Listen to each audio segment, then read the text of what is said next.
Merci à vous, chers juifs messianiques, de venir nous confirmer ici des choses importantes que j'ai rappelées à certains concernant le fait que notre Église catholique, évidemment, notre foi catholique, notre foi chrétienne est fortement inspirée du judaïsme, de toute évidence. Ici, vous nous rappelez deux choses importantes, que dans Saint Jacques, effectivement, il est écrit que la foi sans les œuvres est vaine.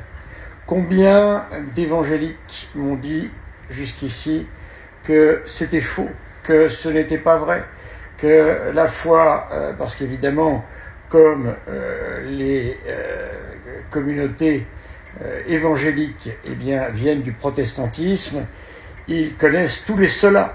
Sola scriptura, c'est-à-dire la Bible seule, et non pas les Écritures et la bonne tradition dont saint Paul parle régulièrement. Sola scriptura, sola fide, voilà, la foi seule. Sola fide, c'est clair, c'est la foi sans la nécessité des œuvres. Or, comme nous dit notre frère ici juif messianique, Jacques nous dit de toute évidence que la foi sans les œuvres est vaine. Et ensuite, deuxièmement, la foi juive, dans la foi israélite, on prie pour les défunts. Ainsi, dans le livre des Maccabées, c'est là où on voit les suffrages. Voilà. Donc, comment se fait-il que ce que nous avons dans la foi juive, qui est le socle de la foi chrétienne et de la foi catholique, disparaîtrait subitement dans le christianisme?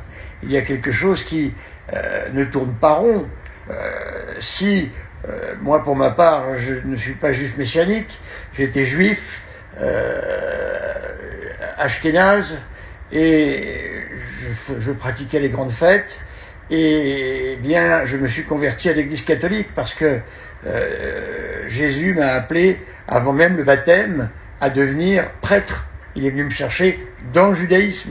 Voilà. Et c'est un rabbin qui m'a guidé. C'est mon rabbin qui m'a guidé au début, puisque les choses se sont déroulées d'une manière tout à fait particulière. Voilà. J'allais dans une synagogue, la synagogue de Neuilly, à l'époque. Donc, voilà. C'était même le rabbin Twitou, je peux le dire. Chers amis, voilà. Merci en tous les cas pour votre apport très intéressant ici, qui fera peut-être réfléchir nos amis évangéliques.